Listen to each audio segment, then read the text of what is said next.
This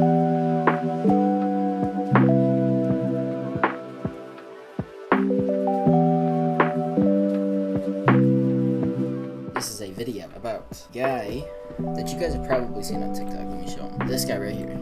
You guys have probably seen him on TikTok. I've seen him on TikTok. Thought it was interesting, and I'm gonna make a video out of it. Behind me are 5 former criminals, ranging from a credit card thief to a criminal on the FBI's most wanted list. I'm spending the next 24 hours with them to uncover their methods so that you know exactly what to look out for. To begin, I'm meeting a professional pickpocket who spent years perfecting his craft in the busiest cities in America. His name is James R. Hustle, and he used to make a living by stealing from people in plain sight. Today, he's going to show us exactly how pickpockets choose their targets and what you should look out for. So, James, you spent years pickpocketing in cities like this. What makes people an easy target? Hold on, one thing that I've noticed. Hold on. Watch his mouth move. Choose their targets and what you should look out for. So, James, you sent... What? What was that? Oh my god, the editing was so bad on that. Oh, that was terrible. Who spent years perfecting his craft. Right there, right? So you have jeans on. If you're a professional pickpocketer, did you guys see how tight those jeans were? You guys seen it move too. There's no way that you don't feel that. Like, there's no way. His craft in the busiest cities in America. His name is James R. Hustle, and he used to make a living by stealing. You're gonna feel if somebody grabs something out of your pants, especially if you're wearing jeans or something. Stealing from people in plain sight. Today he's going to show us exactly how pickpockets choose their targets and what you should look out for. So James, you spent years pickpocketing in cities like this. What makes people an easy target? People not paying attention, people distracted, looking on the phone a lot. Like that guy over there at the free taco sample. He's over there having a conversation with the taco lady, you know. If you are talking to somebody and then you just feel it move, maybe you're like, oh, it's just whatever. But still, like, you would want to check. I could easily probably get him. So how do you get close without raising suspicion? That's the hard part. You know, most people don't expect someone to get in their personal space unless it's an aggressive manner. Pickpocketing, it's a subtle art form. It's not aggressive, it's not in your face. You don't see it coming. You know, it could be a tap, could be a brush. You know, somebody could walk by you. Oh, excuse me, sir. Hey. Wait, that's my phone, man. In real life situations, it would have been a lot quicker than that. Now watch this. All right. Okay, that makes a lot more sense though.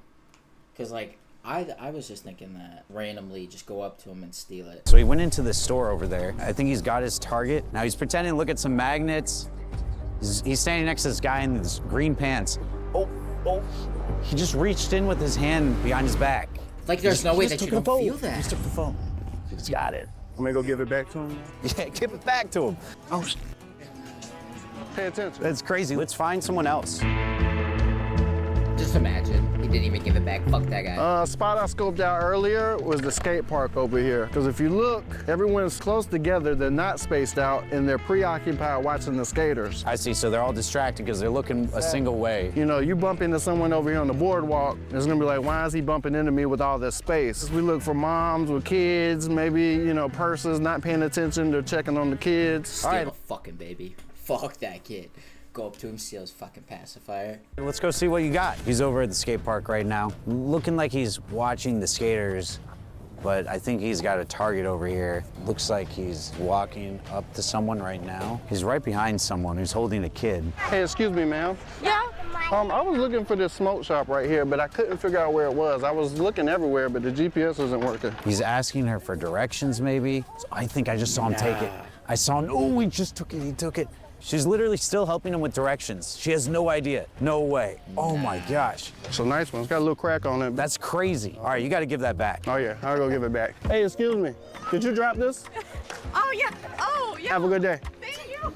Just to be clear, everyone gave their consent to be part of this demonstration. They were told it was a social experiment, but they had no idea what would happen or when it would happen. Now, you aren't always a pickpocket, so how did you end up like this? Oh, okay. I thought that they were going up to him randomly. Okay, so they knew about it. My father was a notorious con artist. I grew up in a life of crime, pretty much. So that's all I pretty much knew from a small kid. You know, I'd see him conning people and scamming people, and then I just kind of picked up on it myself. As a teenager, what would you do? We'd hang out outside of sporting events. NFL games were a good one. Catch drunk people. Just look for people not paying attention, not aware of their surroundings. And did this escalate over time? Yeah, it's got some free money. Now it's like, all right, this is pretty easy. Let me get this person, this person, this person. And it's almost like an addiction. And what made you want to turn your life around? My daughter. Full custody of my daughter when she was 2 months old. So at that point, you know, I couldn't allow myself to be taken away from her.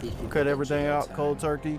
Started from scratch. What were the two techniques that we just saw you demonstrate? Well, the It'll two probably main tell techniques us. with pickpocketing is the brush up or the bump. You know, when you bump into an unsuspected person, and it's almost like a sleight of hand. You bump and grab at the same exact time. And then there's also the distraction where you can have someone distracting for you, or you can use something that's already happening as a distraction. And that's when you were asking someone for directions, you were distracting them. Exactly. You got to think on your feet. Well, what are some tips for people to prevent getting pickpocketed? The number one is just pay attention to your surroundings. Always kind of be aware of what's going on. A thing I do personally when I'm walking. That's the one thing that bothers me the most, especially if I go out with friends or family. Like, I always try to keep an eye on my surroundings. Yeah, I mean, you really never know what could go on. Man, not even with people trying to steal things. If you just think about how crazy the world is now. I'm constantly touching my wallet, you know, because I'm paranoid of someone doing it to me, you know, because I know how easily it can be done. The next former criminal made his living breaking into houses, choosing his victims, walking through their front doors, and taking whatever he wanted. Most burglaries don't happen at night. They happen in broad daylight, while you're at work, while the kids are at school, and while the house looks empty. And for years, Mario Ponce was the guy walking through that door. Mario, you started breaking into homes as a teenager. What made someone's house an easy target? Well, it's easier than people.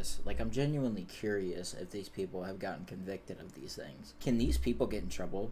Like, say that they haven't, right? Say that they haven't done any jail time or had to pay any fines or do any community service. These people telling these stories, can they get in trouble for it? People think, you see that house over there? Piled up newspaper, mailbox overflown, no car in the driveway for a couple of days. It's an open invitation. So once you picked a house like this one, how'd you actually get inside? Well, first of all, you don't want to look so suspicious. Hold on. So what I wear is a construction vest. Come on. How does this vest help you? Well, it makes you look more, natural, Maybe you might be checking the gas leaks or something.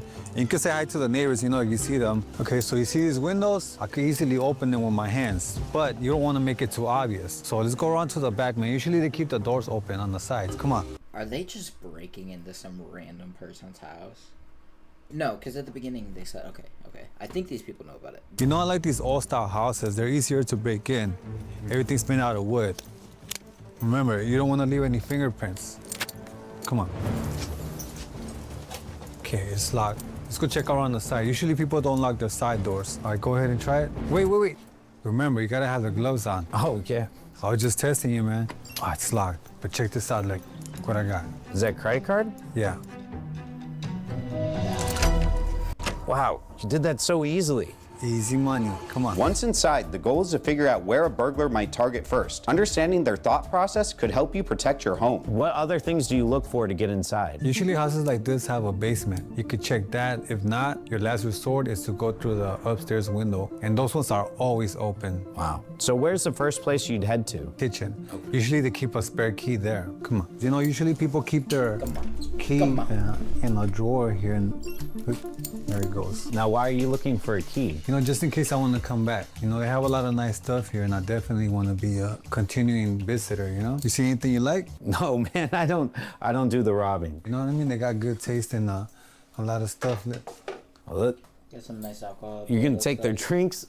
Yeah, for later on. But look, we already been here a minute. Come on, let's go to the master bedroom. All right. What's so special about the master bedroom? Well, here's where all the good stuff is at. Passports, cash. All right, so I don't really want to spend too much time here. I just want to grab anything I can and just be out. You know what I mean? In, out, that's it. So if someone's watching this video and they want to keep burglars out, what's the best way to do that? Well, first of all, I think you should get a small dog. The smaller, the better. They're so loud. Get some cameras. Now, what about the doors and windows? I mean, get some bars if you have to. It depends on your community, but I would say get some deadbolts, and honestly, get some prop money. 9 times out of 10, the robber won't even check that it's real. So it's not about making the house impossible to break into. It's about making it more difficult than it's worth for the burglar. Pretty much. So when we entered the house, the first places we went were the kitchen and the master bedroom. Where do you suggest viewers hide their valuables if it's not in those places? I would say in the bank, but if you really have to, somewhere in the restroom. They'll never check that. And where in the bathroom? Put it in the stall. Put it in the bag, in the Ziploc bag, really tight. You're talking about the part that you lift off of the toilet where all the water is? Ah, okay. They'll never check that. I never have. But now we're meeting someone who went even further. He stole from an international bank using an everyday laptop. Did these people get convicted though? Like, that's what I'm So tell me about one of the biggest jobs you've pulled off. People hire me to take the role of the criminal and to do an actual robbery. I was hired to rob a bank in Lebanon, and the problem was I didn't realize there was two different banks so close together. I didn't pay attention to the signage, so I just walked up the stairs. I compromised one machine, then I compromised another machine, and then a person finally did the right thing. He, what are you doing here? And I was like, oh, I'm doing a USB audit, which is just nonsense. But he's like, well, you need to talk to my supervisor, which was also the correct thing. So I go into the supervisor's office. She reads the forged email that I have to show that I have authorization to be here, just to test them to see if they'll still let me do my thing. And she reads it, and then she looks at me and she says, okay, I see this, but this is for the bank next door. What are you doing here? And what did you do to our computers? When you hacked into the bank, what were you able to see? That's the thing. It's like once the system's compromised, it's like I'm literally just like the user who's logged onto the system. I can see anything that's on that system, anything that's on that network. I can look through clients' records. I can see their debt. I can see their transaction history. This is not Jason's laptop. It hasn't been tampered with. Jason, show us what you can do to it. I've got quite a selection. It's like of what I can do. No. Don't hack into that computer. You go pull a fucking heist. Go to the bank. Go to the nearest bank. Go rob them. With it, everything I'm pulling out is a hacking device. Really? No matter what it looks like, it will not equal good times for your network. Okay. Oh, I'm not done yet. You use all this to rob a bank? I like to have options. It's like, but yes, every single thing of these can be used to rob a bank. I'll go up to a receptionist or an assistant to a CEO. These are my normal looking hearing aids. They're actually my real hearing aids. I'll be in a suit looking all professional, and I'll go like, can I charge the hearing aids on your computer because the power on the wall is too powerful? What monster's not going to let me charge my hearing aids? I plug it in, and then it's game over. You're compromised. All right, so all I do is just plug this in and we'll attack my computer? Just plug it in. All right, let's see what happens. No one's touching the keyboard, nothing up our sleeve. What? Look, it just opened something. Oh man, it's like typing all this stuff on here. If I let you charge those hearing aids, you can take the data from my computer? I can take all the data from your computer. I can take your identity. I will have all your stored passwords. I will have all your surfing history. And while you're still on the machine, I can still control it without you even realizing. I can find the information just on your social medias to like be able to call the bank, give them the password reset questions that you probably have, change my voice, change the story, and make them actually reset passwords. I have done that over the phone. So basically, you can ruin someone's life because they decided to plug in a single charging cord. I can ruin someone's life. I can destroy a company based off of these kind of attacks. So what can people do to protect themselves from this? Number one thing is don't plug into things into your computer that you're not aware of, that you didn't buy, you don't know. And another thing that you can do is like multi-factor is amazing. It's like password managers are amazing. To bypass that with the human element by spamming multi-factor authentications until someone gets tired and says accept when they shouldn't. So it's all about the person being aware and just not being in a hurry and just doing it without thinking. Slow down, think about it. Yes. All right, Jason, thank you so much for breaking this all down and bringing all this equipment. Thank you for having me. I really love the opportunity to educate people almost as much as I love robbing people, so thank you. We've seen how criminals steal from your computer. Now we're going to see how they steal from your bank accounts. Meet Zane, a guy who made his living skimming credit cards and quietly swiping finance. But like, going back to the house, was that just some random person's house? Because he didn't say that, I don't think. Or did they know about it? Like, because in the first one, he said that the people knew about it that were getting pickpocketed. But did the people that lived in the house know? Financial info from thousands of people without ever getting caught. Since he's managed to stay under the radar, he's asked us to blur his face to keep him anonymous. But today he's here to show us exactly how it all goes down, and more importantly, how you can protect yourself. If you ever been to a gas station or ATM, one of these has probably been sitting on top. Okay, well, we could go inside and I'll show you how it works. I normally target low-income gas stations whose clerks aren't really aware of what's going on. What time of day do you normally do this? In the daytime, around 5 or 6, that's when most people get off work. That's when the clerks are more busy. How do you get it on without the clerk noticing? All right, so I usually have my friend just come in here and distract the clerk. So I'll tell them, go in there and go get a pack of batteries or something. Take it to the batteries, and then it will just clip right on, and then I'll just walk right out. How long does it take to put that on? Literally 1 second. And you get their PIN, you get everything? Everything. Wow. So once the skimmer is on, I can get information on credit cards, Isn't that what that one guy did? Yeah, it was this guy, Punchmate Dev. I'm pretty sure he had a song, how to scam people. I wonder if he ever got caught. Probably fucking not, unless he was lying. I think there was a thing about him, people saying that he was lying about it though. Visas on anything you name, it will come right to my phone. It's Bluetooth. And you get this anywhere in the world? Yes, no matter where I'm at. What's the longest you had one of these on collecting information? My longest is 8 months. What's the biggest thing you ever bought with stolen cards? The craziest thing probably was Disney. I did that for my son's birthday. I bought his flight, his hotel, and everything we did in the park was basically free. Did you ever think about the people whose money? Still, fucking somebody's life over just to take your kid to Disney. I mean, I get it, but... You're spending? Sometimes I feel bad, but I mean, it's a part of the game. So it's like, do I care? I do.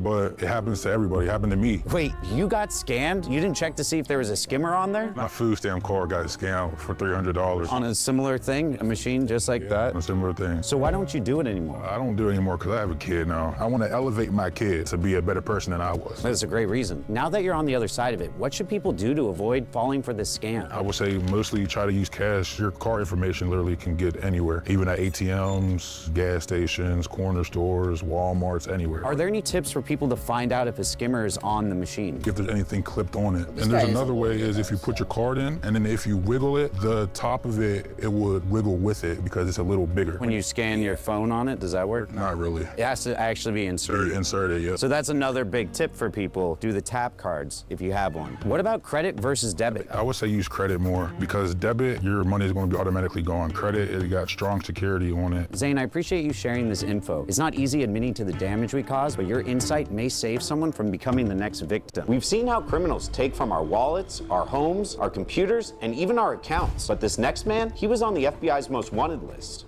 Hey, Matthew. All right.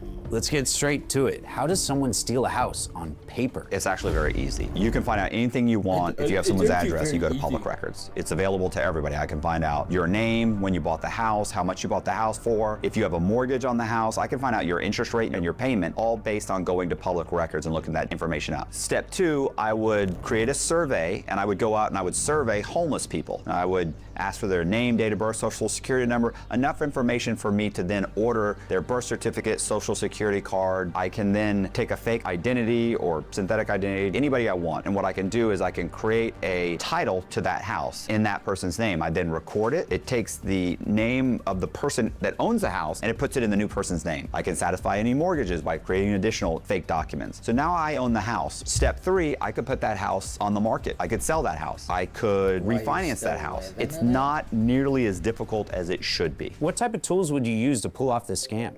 Let me show you. So we got driver's licenses. Obviously, you need passports. Also, you would need credit cards. The other thing is I would have burner phones so that if the bank needed to verify employment or that they had money in the bank or anything along those lines, I could grab the phone and it would have a little information sheet and I would know this phone goes to the bank. I would pick it up and act like I was from their employer. All right, so how did you get caught? Dateline NBC News was coming out with a special on me and I knew that was about to happen. So I decided to go to Australia. And what happened was I was having people that I knew cash checks for me so that I could get a couple $1 million as quickly as possible in cash. My girlfriend at the time confided in one of her girlfriends, and that girlfriend called the Secret Service, and for a $10,000 reward, she turned me in. They watched my house for 3 days, and one day I showed up and they jumped out of the cars and get on the ground, get on the ground. Do you regret pulling these scams? I would say I don't have an overwhelming amount of guilt that I should have just because I have antisocial disorder, just like most criminals do. I don't have an overwhelming amount of guilt in that aspect. What I have guilt for is I lost the opportunity to have a relationship with my son. I was not there for my parents in their elder years.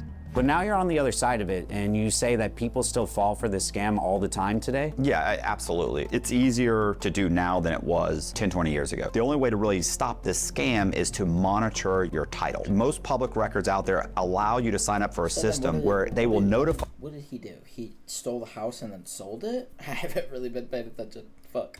you of any changes to your title. So if someone's watching this or their family owns property, what are some of the steps they can do to protect themselves? Probably the best course of action is to go to a monitoring service that will monitor the title of your home for you. And a lot of those services actually act as an advocate and will help correct any damage that's been done by a fraudster. Matthew, I appreciate you coming by and sharing your insight. Hopefully this protects someone from becoming a victim. WVid.